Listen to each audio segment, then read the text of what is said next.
Live from SABC studios in Auckland Park, Johannesburg. Welcome to this week's first episode of The Watchdog. My name is Vuyo Mvogo, and on the show this evening, there are those that are rotten potatoes among ourselves. We need to flush them out, but we need to support those that are doing the good job. 67 billion rands. Well, that's the amount of money the South African Police Service have had to set aside for civil claims in the past financial year. What is that telling us about the state of policing in South Africa? Well, we're going to look at that in a moment. This presidential summit will serve as a platform to take stock of what government, working together with the civil society, has done in fighting against the scourge of gender-based violence. Government and civil society organizations at loggerheads over whether significant progress has been made in the fight against gender-based violence. We take stock ahead of the big presidential summit that's starting tomorrow. All that coming up in tonight's episode of The Watchdog, which starts right now.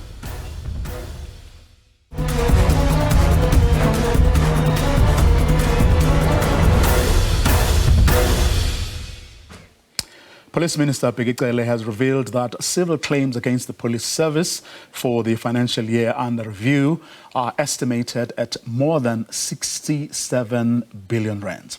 However, Cele says the amount claimed is not necessarily what will be paid out eventually in the event the SAPS is found liable. Cele says over the past 2 financial years, thousands of civil claims have been registered against members of SABC. However, the minister did not divulge the root cause of these claims. The IFP, which posed the question to the minister, says it wants to know what action will be taken against the culprits. The party also wants to know the exact amount of money that will ultimately be paid out and not an estimation. It's not even estimated millions. It's billions of amounts that must be paid out of claims. And we are deeply concerned as the IFP that so much of this amount must now go on paid claims instead of refocusing on servicing South Africans, buying vans for police stations. There are also concerns that these civil claims have put a further strain on the limited resources of the police. As the national fiscus is overstretched and several departments have had their budgets reduced, some believe that these resources should be used to improve the equipment needed by police to enhance their job performance.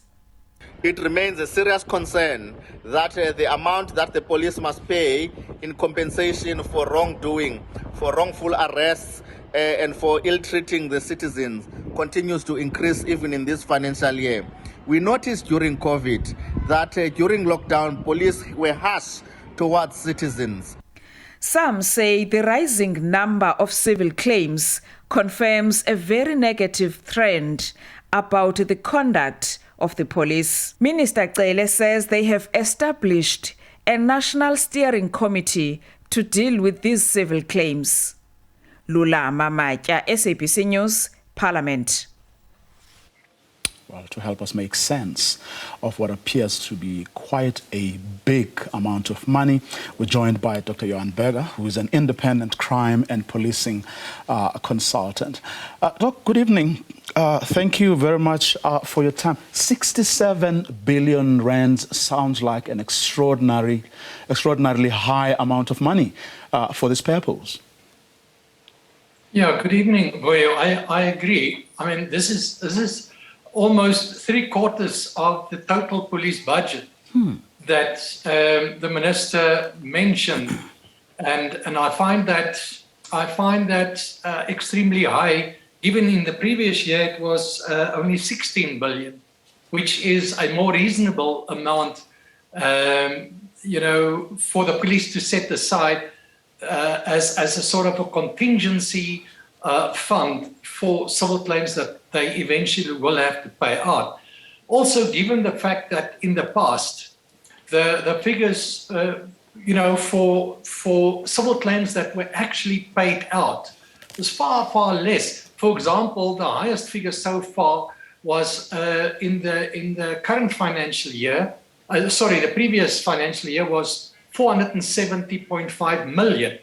That's far from $1 billion, and even farther away from the 67 billion mentioned in Parliament. So I find that figure difficult to contemplate against the overall budget of the police. But what is concerning, and I think this is the problem, that even the amount paid out, the 470.5, compares very badly with 106 million paid out 10 years before, which gives you a 343% rise in the number of civil claims that the police, in the end, had to pay out for the unlawful actions of its members. I mean, what could be, if the police are now finding themselves having to pay or to set aside a lot more money than was the case previously, what could that be telling us about their ability to do their job?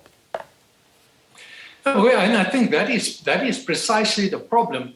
While the civil claims, and I'm referring specifically to money paid out, in other words, according to court judgments, according to settlements out of court, and so on, that huge increase over a 10-year period of 343%, you have to compare that with the number of disciplinary hearings in the police service over precisely that period. Over that period, the number of disciplinary hearings in the police service decreased by 75%. So there clearly is a problem that the police are unable to hold its own members accountable, which again tells you that there are serious problems in terms of internal oversight and in particular command and control issues within the police service. But the point here is, as long as police officials are not held accountable for unlawful conduct and even serious misconduct, they will believe that they can get away with what they are doing, because very few of them in the end face the consequences of what they are doing. And because there is no deterrent, this type of conduct is bound to continue. Well, I mean, there's lots of reasons that people bring forward, for the fact that more and more police are sort of found wanting.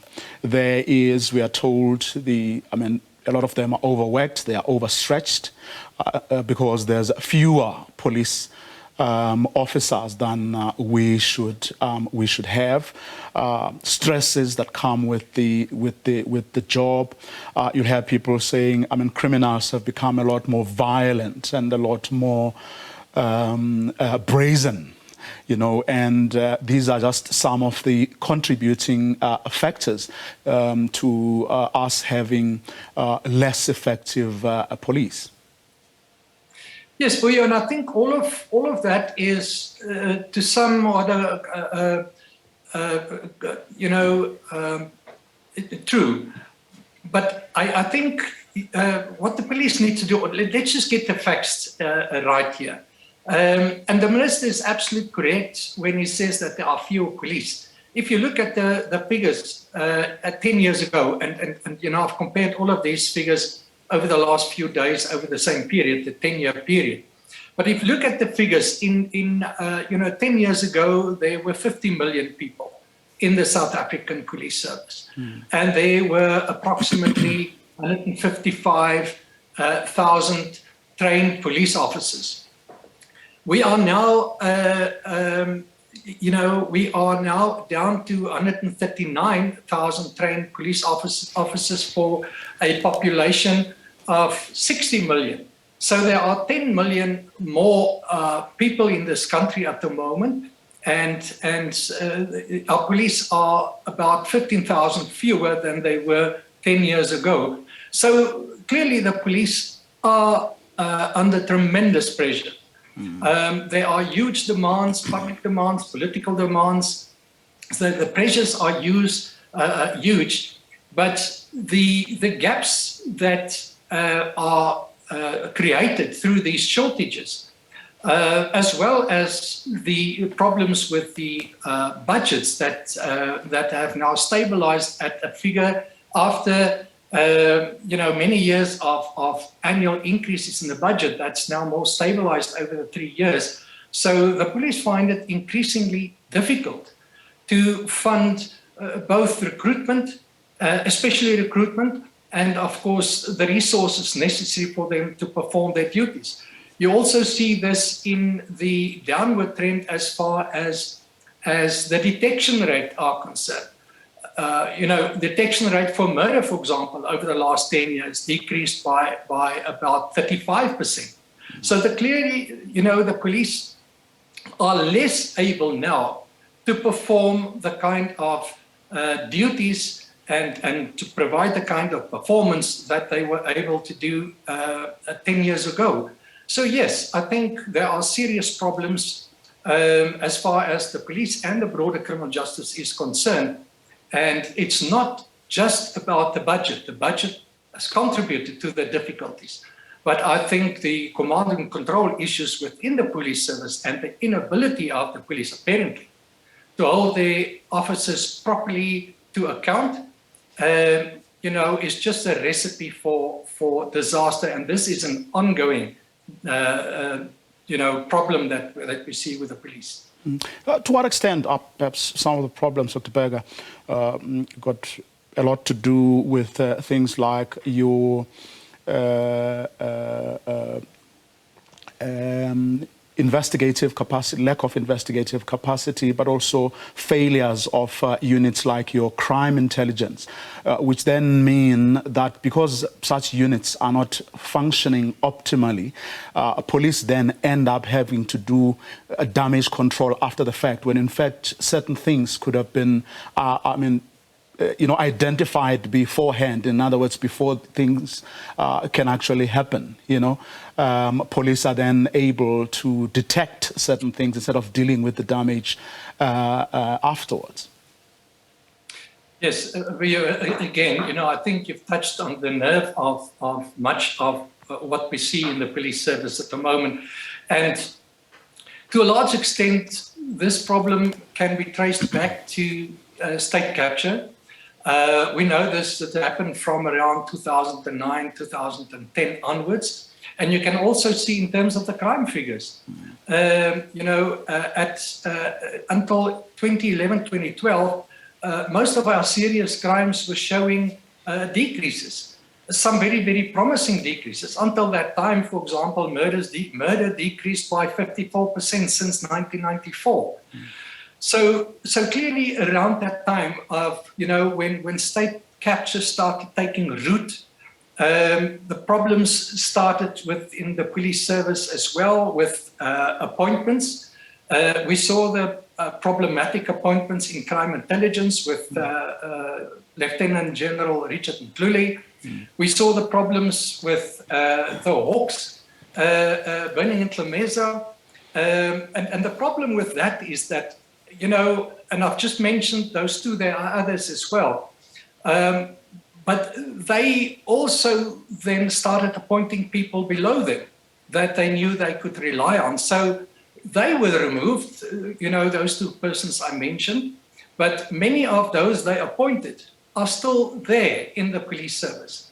And, one can only question where their loyalty will be at this stage. So there needs to be a deep-seated reform process within the police service where we can seriously question the processes that led to the appointment of many of these officers currently in senior positions within the police service.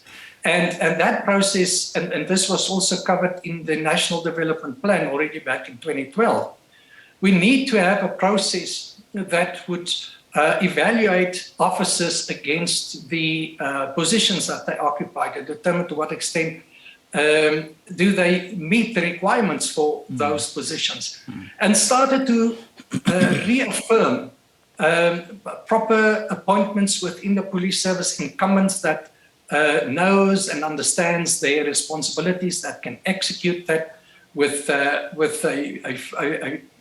sense of professionalism, and that would then be able to hold members under their command properly accountable for the things that they should be doing and the things that they should not be doing. So, yeah, and talk about crime intelligence. I mean, we've had for a long time an acting head of crime intelligence until Lieutenant General Peter Jacobs was appointed. Now, there is a problem which we can talk about a long time, his removal, which I still find very, very difficult to fully understand in terms of the reasons for his removal. And since his removal, that was about, what is it now, 3 years ago, we haven't had a permanent head of crime intelligence.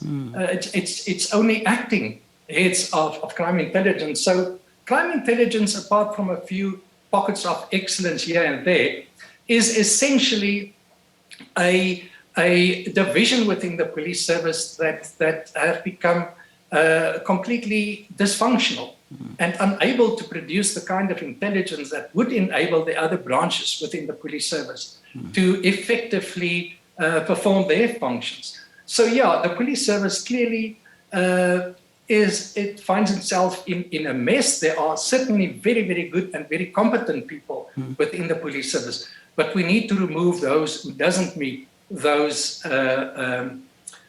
criteria. Just as a final point, Dr. Berger, I mean, the reason this number, just 67 billion rands, like screamed so loudly is also because a couple of weeks ago, the ministers of Public Service and Administration and Finance put as one of their reasons the fact that there is, I mean, if they were to accede to the public sector workers' demands, wage demands, that would mean that there will be no money to hire more public servants, more nurses, more teachers, and of course more police. But here they are, I mean, setting aside 67 billion rands, in case there may be, judgments against, which is why I just found this quite incredible. Yes, I remember you'll remember the finance minister in February did say they were going to add, I think, something like 15,000 more officers. But that said, 67 billion rand still sounds quite staggering. Yeah, you are highlighting, so many of the additional problems that exist within the police service. We're just talking about the police service, but the whole criminal justice system are experiencing a number of these difficulties. But as far as the budget potential, I really question this figure of 67 billion rand. If you look at the police budget, it is just under 100 billion. I find it difficult to accept the fact that that 67 billion of that 100 billion is now set aside as a sort of a contingency fund for civil claims, when in the previous year it was only 16 billion. So, and if you look at the number of claims, the number of claims increased by only 24%. So how is it possible that the contingency fund now rises from 16 to 67 billion? So I really question that figure. I think there's a mistake there somewhere. But even if you only look at the money paid out 470.5 million last year. And you think about the kind of resources that the police would have been able to access that would be very, very useful in the fight against crime. And that money has to be paid out for the unlawful actions of its members. And if you look at the disciplinary system, that's completely collapsed. In fact, the previous National Commissioner in March, I think, in Parliament, admitted that the disciplinary system collapsed. If you look at the number of cases referred to the Independent Police Investigative Directorate, and you see that only in the end, only about 3% of those referrals end up in some serious penalty for the offending officers. The same goes for the National Prosecuting Authority. Of the the number of cases referred to the National Prosecuting Authority, only 2% ends up in a criminal prosecution. So it seems like, the space exists for police officers to make themselves guilty of these kinds of criminal actions and serious and other misconduct that is creating this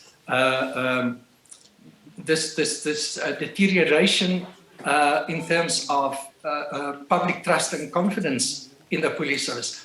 So I go back to my initial statement. You need to start a process, a reform process in the police, starting with the leadership and then moving down the ranks and cleaning up the police service and ensure that the police service are able not just to hold its own members accountable, that is important, but then to start functioning as a professional police service, which it clearly isn't at this time.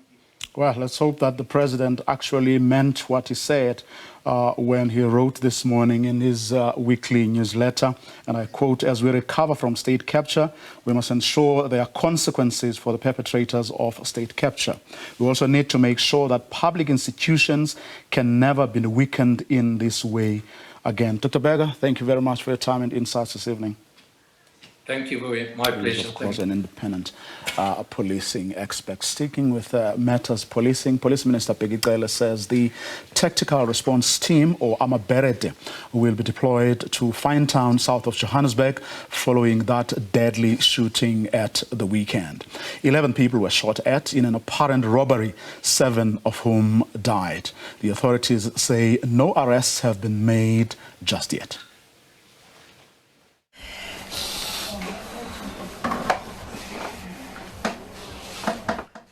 Dimakatso Mayine is inconsolable. Her relatives Pinky and Tabang were amongst those gunned down.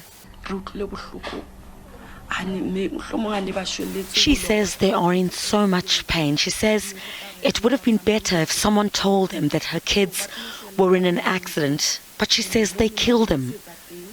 They didn't rob anyone. They were just selling on the side of the street. She says they are hurt.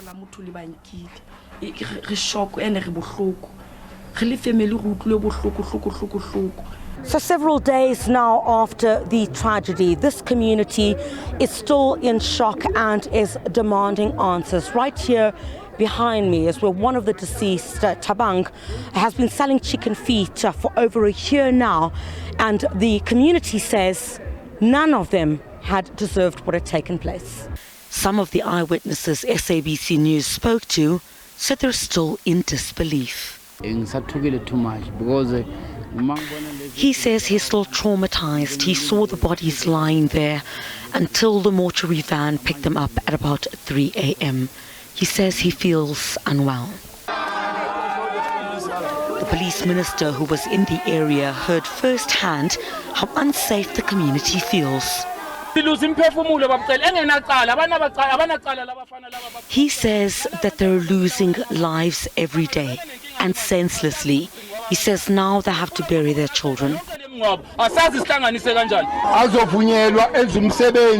He says that the community must allow the Amaberete to do their work to root out the criminals. He says by Monday, a mobile police unit will be in the area. Cele also visited other bereaved families, saying he will be back in the area in 2 weeks' time to address the community's other needs. Criselda Lewis, SABC News, in Finetown, south of Johannesburg.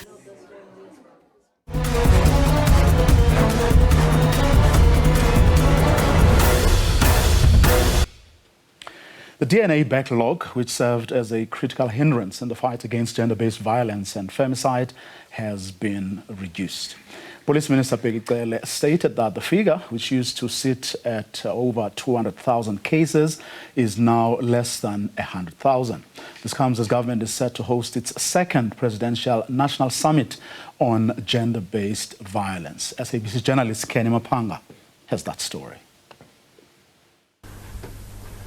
In the fight against the scourge of gender-based violence, the DNA backlog, which was recorded at 241,000 cases in the 2021-2022 April statistics, has been reduced. We have reduced the backlog to 71,000. We expect to deal with to complete the backlog come January. We had put October, but we have come back for reassessment, and by January we would have done with backlog.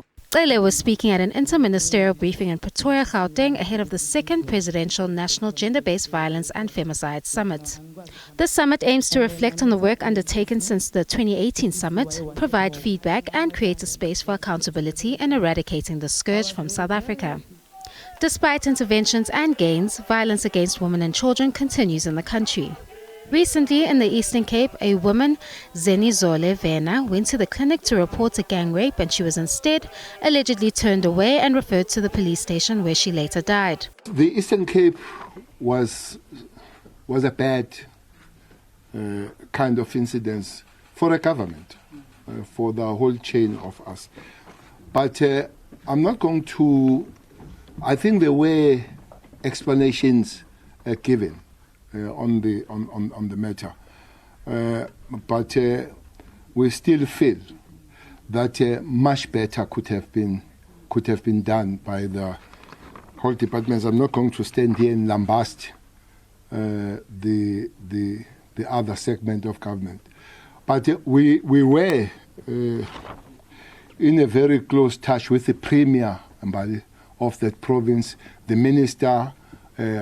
We spoke, and they've seen how they got out of it. But the call is one, that all of us at the government level, we must be responsive to the plight of the people.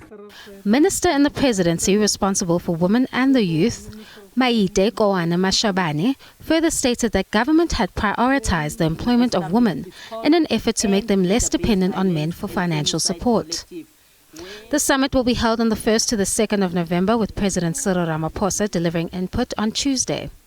Kenny Mapanga, SABC News, Pretoria. Organizations on the front line of the battle against gender-based violence and femicide say the 2018 presidential summit aimed at reducing this scourge has actually failed to make a difference. The groups are calling for the second summit taking place tomorrow and on Wednesday to deliver reforms that will compel the criminal justice system to prioritize justice for victims. Many victims still claim that the police and judiciary have failed them. Please note that some of the content of this report may upset sensitive viewers. She's one of many victims who have pinned their hopes on this second gender-based violence and femicide summit.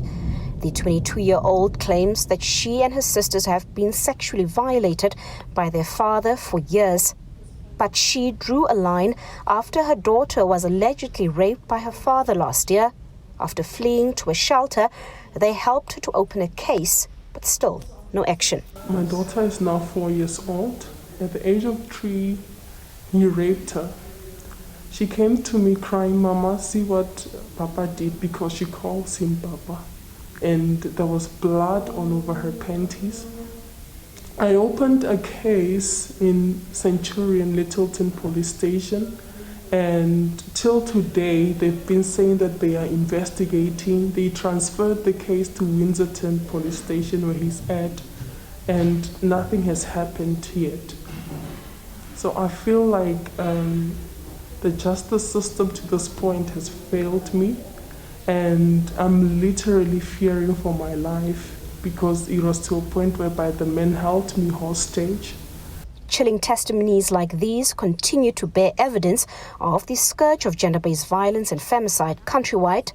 The real issue is that women and children are raped every day. As I speak to you now, a woman is being raped somewhere in South Africa. 4 years since the first presidential summit against gender-based violence and femicide, shelters who protect victims say it's almost as if the summit never took place. Unfortunately, there's no change. And as NGOs, we partner with government, we partner with communities. So we don't want to carry a red pen, but this time around, I've got a red pen. Red pen being beneficiaries come to our shelters having been emotionally and physically damaged, but they always point at the police to say that I opened a case, I was raped, nothing has happened. Since the last summit, about 1.6 billion rand was allocated to fight GBVF. Civil rights movement Not In My Name wants to know how was this money spent. Where did that money go to? How did it work? Because for us as organizations that are on the ground on a daily basis, we don't see how these summits are really helping. Mandisa Khanyile was one of the organizers of the 2018 Total Shutdown Movement March. She also played a pivotal role during the first presidential GBVF summit. She says the 2020 COVID-19 lockdown reversed many of the gains made in 2018. She's currently on the Presidential Summit Planning Committee for the second summit. We then started seeing the political will and the momentum kind of die. And at that particular point was when we launched this very national strategic plan for gender-based violence and femicide. Now, you launch a plan in the middle of a pandemic with the implementers all basically kind of paralyzed by lockdowns. What happens then? We then see that in the past 2 years with the COVID pandemic, that this NSP hasn't really seen the light of day. One of the 5 key asks from the last summit was the decriminalization of sex work. We have barely moved on there. We were supposed to have a GBV council, which one of the 3 themes of this particular summit is accountability, acceleration, and amplification now. How do we have accountability when the structure that's supposed to be overlooking the GBVF response in this country doesn't exist? Meanwhile, the Commission for Gender Equality is calling for the National Council on GBVF to be finalized, while Not In My Name wants all police stations to be victim sensitive and must always have rape kits. We making the right noises, but insofar as winning the battle and the war against gender-based violence, we are not. The numbers are alarming very high. We are grateful that the Presidential Summit has opened a lot of avenues and a lot of show us loopholes that are there that need to be arrested as a matter of agency. One of it, we were supposed to have by now a National Council of Gender-Based Violence that will coordinate all the statistics and have a country strategy embedded in one structure. Have a dedicated gender-based violence desk at police stations where these people are clearly trained with regards to how to deal with somebody who is been raped, abused, whatever the case may be, at front desk, where you don't have police saying, I mean, we've seen the judiciary make horrendous judgments in certain cases where it shouldn't be. How are we holding the judiciary accountable? We've seen the SABC do very questionable things over the past 4 years. How are we holding them to account? We've seen social development. How are we holding all the key stakeholders to account? And not just that, we need to hold civil society to account as well. The backlog and mishandling of DNA tests and results is another alarming challenge for the Commission. They want this to be addressed to ensure swift justice for victims. This, as the National Strategic Plan on Gender-Based Violence and Femicide will also come under the spotlight this week. One of the core reasons for this second summit is to assess and properly interrogate the recommendations stipulated in this national strategic plan. Role players believe that this might help to accelerate accountability, but perhaps most importantly, put the interest of victims first. Patricia Fasahi, SABC News in Midrand. Advocate Brenda Madumisa-Pajibo is an activist and a director at the Wise for Africa collective. Lumka Oliphant is also a gender activist, is from the Department of Social Development, and they are my guests this evening. Thank you very much for coming through. Good evening. Since 2018, not much has happened. Is that how you feel? Yeah, that's how I feel. That's how I feel, honestly. You know, you've seen the clips. We're all making excuses and justification and explaining away why things could not happen. And we keep on saying this is a pandemic itself, gender-based violence, right? But our response to it is that of a tortoise, right? It's not responding to a pandemic. So stop saying it's a pandemic because you don't believe that it's a pandemic. Because if you believe that it's a pandemic, you would have put in the requisite resources to fight this scourge, right? Firstly, I mean, we gave this NSP in 2020, just around April, to the president, right? We're in the middle of COVID. They knew that we're in the middle of COVID. So we can't use COVID as an excuse, right? Because certain things happened during that time. In fact, during COVID itself, we had to come up with pathways to ensure that women are safe during lockdowns, right? So we can't be sitting here and saying to South Africa that due to the COVID pandemic, we could not roll out the implementation of the NSP. I'm not accepting that. I'm not about to accept it, and I will challenge it tomorrow. I will challenge it because the demonstration of goodwill, political will, and everything else has not been demonstrated. And that's why we think by going to a summit for 2 days, we're going to do that, right? We have not held people accountable for their constitutional responsibilities and obligations, right? We have to go to courts to demand accountability from the state. What kind of a country does that to its citizens, where you always have to fight for your existence? For you to breathe in this country, you have to go to court to demand that they recognize their constitutional obligation. It's not okay, and we can't accept it. And so tomorrow when we sit and have these discussions with the powers that be, there has to be a reckoning from them that they have failed us, right? And for me, I don't want anyone talking about hope. I want to know from here on what is going to be different, right? Do we understand, all of us, what gender-based violence is about and how it manifests itself? If we're not going to deal with patriarchy in its entirety and locate gender-based violence within gender equality, then we're pissing in the air. The police minister at that briefing earlier, Lumka, said, admitted that there were lots of problems, but then, as you would have heard from that clip, saying he's not going to lambast, other departments or units, that he implied were not playing ball. I mean, as an insider, because clearly, I mean, this is a cabinet minister saying. I mean, there are cabinet meetings every 2 weeks. One assumes that if he reckons he is doing his job, but someone else is not playing their role or their part, that's exactly at those meetings. It is where they then have to raise these issues. Make sure that whoever isn't doing their part gets to be whipped into line.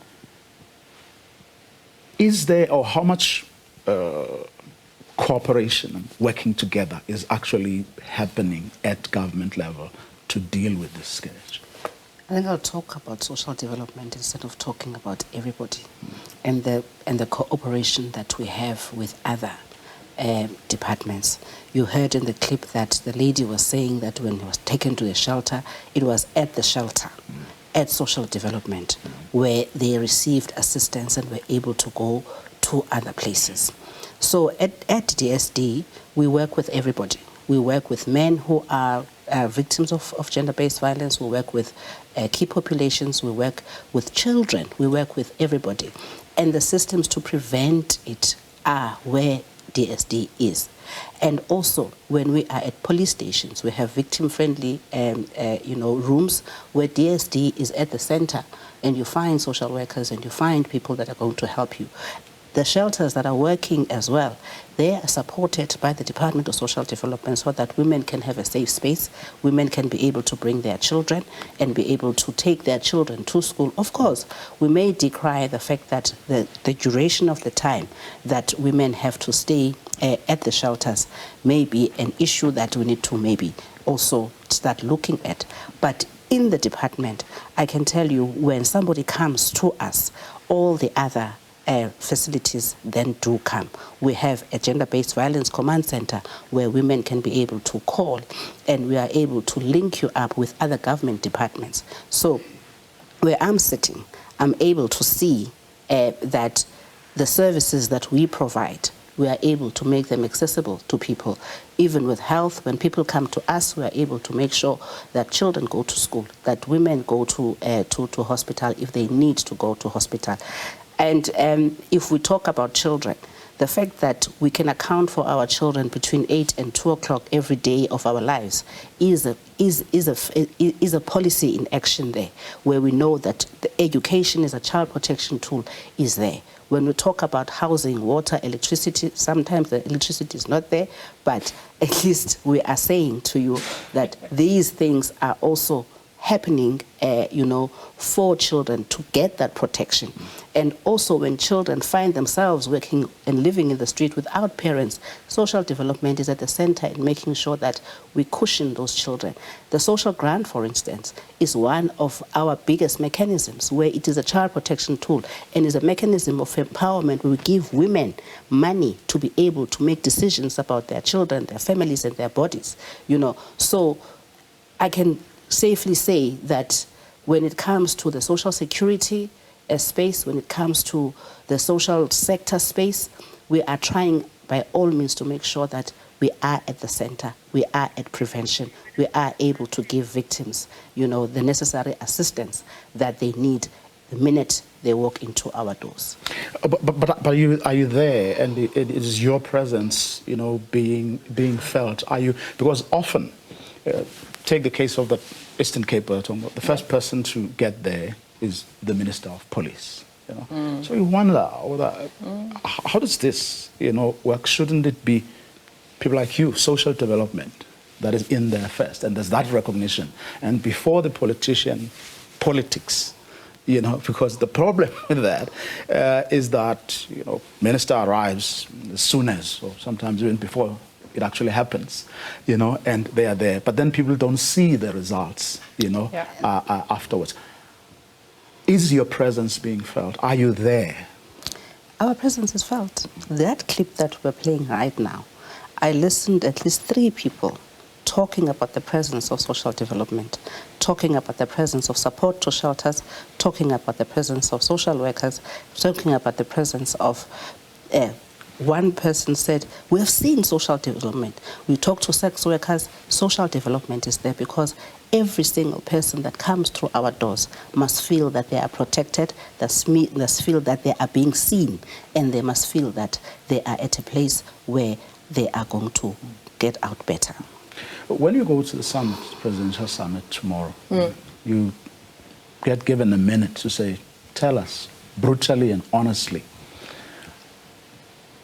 what is wrong with what we've been doing? What are you going to say? What's wrong with what we've been doing is a couple of things. So I'll start with lack of coordination, right? So we've been working in silos, and a good example of what we've just spoken about. So you'll have one department that does well in the absence of many others. So if you look at the command center, for instance, when you call and you have been beaten by your husband or a partner, and you want them to connect you to SAPS, that line to SAPS rings unanswered for the longest of time. And they can talk to that, right? They will transfer you, they do the right thing. You have called the command center, but the connection to the person who's supposed to assist you doesn't happen. That's the first thing. There's no coordination. The second thing is accountability. Right? There's none. Completely none. We point fingers. We look at who should have done what. It's not me. It's this one. It's that one. So that's the second thing. The third thing that I think is the biggest one for me is lack of deeper understanding of what we're dealing with. There is no appreciation of what gender violence is in this country, despite a document that diagnoses the problem correctly and gives you the structural drivers of gender-based violence in this country. We still don't understand what it's all about. So when you have masculinity on your face on a daily basis and you visualize that masculinity with aggression and its power and authority, and you divorce it from everything else, then that's a problem, because that manifestation of that masculinity and that power is what leads to this violence that we see pervasive in this country, that is prevalent in this country. And until the leader of this country, when he stands up tomorrow and says to me, I'm giving an input, he has to give that input with an understanding of what he symbolizes as a man in this country and the power that his office and he as a man holds. How he has not been able to hold his colleagues in cabinet accountable. Defense force, for instance. There are many sexual harassment cases that have been reported. We need to know tomorrow what has happened with all those cases. When Minister Nosivio Mapisa was there, they were reported, right? Correctional services. The sexual harassment in correctional centers is high. We need a response. So if you are not doing that as a leader, as a CEO of the country, you are not demanding answers from your foot soldiers, then who must hold them accountable? We are forced as citizens to step up and do that. It's not healthy, but it's being done, because we can't let South Africans suffer the way we do on a daily basis. So for me, Vuyo tomorrow and Wednesday is, what is this accountability that we're talking about? What do we mean by this accountability? Because you keep on telling us that I will not deal with Minister Godongwana, for instance, because the court must make a decision. And the point is not about the court making the decision or the police or the NPA making a decision on the court. It's about the character of the individual. Once you find yourself in that position, what do you say to yourself? Your integrity. And that's what we need to address and deal with as Africa. If you got an opportunity tomorrow to talk about what's working, and you have a minute to do that. Yes, what's working, our social protection is working, where we are making sure that children are protected. Yes, there are pockets there where people are complaining as well. Shelters are working. Yes, social workers are overworked. Yes, there are also social service professionals, but we know that there is a shortage of social workers that need to be employed by the different departments. But if we look at also the child protection tools that I was talking about earlier, that they are working. The child protection system is working, yes, but there's also other things that we need to make sure that when children are in their communities, they are also protected. Also, Vuyo, I think as well as social development, what we have done well is to go out to communities for the behavioral change programs. What is the advocate talking about here is a South Africa that needs to think differently, is a South Africa that needs to respect women, is a South Africa that needs to say we are equal. And that as well, within the Department of Social Development, talking to men, making men as partners, talking to traditional leaders, talking to communities, that is also working. One of the things, towards the end of the one piece we were playing earlier, it talks about decriminalizing sex work, which has been a long-standing issue. that doesn't seem to be moving at all. Is it because it has no champions? Is it because people are just not alive to, the reality of a sex work? From where you sit? It has championed. Our Deputy Minister has been championing the cause of sex workers. I think I've been to at least 10 dialogues of sex workers where we hear and listen and advocate for the services to sex workers. Remember also, they are also mothers, they are also women. When they go to work in the evening, somebody has to look after their children. We've been advocating for the services to sex workers, making sure that their children are looked after, making sure that themselves, if they choose to get out of sex work, there is a place that they can go to be able to stay there, to be able to have a program where they can be empowered and get alternative income. I was at one of the shelters here in Johannesburg for you. There is wonderful work that is also being done by people who are being supported by social development in the space of sex work. The lady goes out of the streets of Johannesburg. She goes on a community outreach program. She speaks to sex workers. They come to a place where government is there, and government is assisting in terms of sheltering, in terms of food, in terms of making sure that when they are in drugs, they are rehabilitated. So there are things that we can report, as well as social development that are working, and also the sex work that we're talking about. We have been really championing the cause for sex workers and making sure that their rights as women first, their rights as mothers, their rights as South Africans as well. Do you think the CEO of South Africa Inc. Is alive to the reality? In other words, is in fact able to hold the men and women he has appointed to very critical positions accountable? No, I don't think so. I mean, we will not have a summit on accountability, correct? And here's what you are told, that, remember, once we concluded the summit in 2018, we finalized the NSP, which is the National Strategic Plan. The 24 demands of the total shutdown had a decrease of sex workers. That was in the 2018, right, demands. Now, let me give you what happened, because most people don't know what happened, why we didn't decriminalize as we're doing the National Strategic Plan. We were told, as we're finalizing the documents, we can't put sex work for now because, it will stall the adoption of the document. Yeah, that's a fact. So I can challenge anyone. Come and tell me that I'm not saying the right thing. That's what we were told.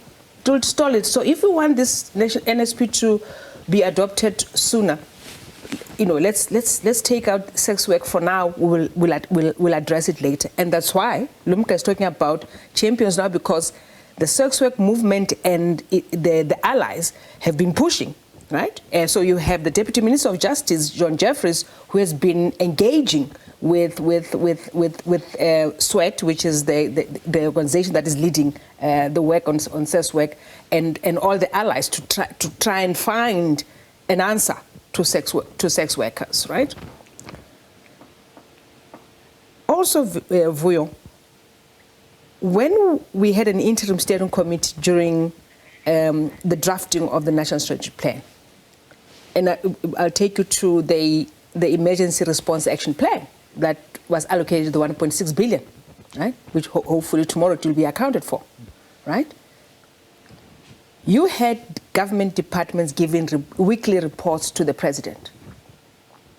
If I tell you how many departments were consistent, it's not even 5 departments, no? Right? You as the president are saying, please give me reports so that I can know what is happening with the police, with justice, with social development, with health, with education, everyone, right? They were not. And I can safely comment on it because I used to read those reports and give my comments on them, right? So we understand that the practice had continued after the NSP was approved and being implemented, that the president every week receives reports from government departments, but he was not having a good time because he was not receiving the reports. So if we've got people who blatantly can ignore a president when he demands that they must give them reports, what hope do we have, you and I? If, you're not going to give the report that you are requested to give because your CEO is asking for that report. In a corporate world, if you do that, you get fired. Yeah. So congratulations. Thanks to both of you for coming on. We'll see what transpires tomorrow and on Wednesday. And that's our show for this evening. To join us again tomorrow night, same time.